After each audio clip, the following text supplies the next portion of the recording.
ولقد آتيناك 7 من المثاني والقرآن العظيم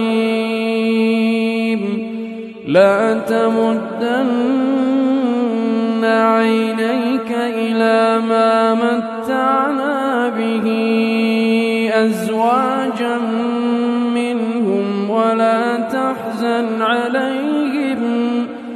ولا تحزن عليهم واخفض جناحك للمؤمنين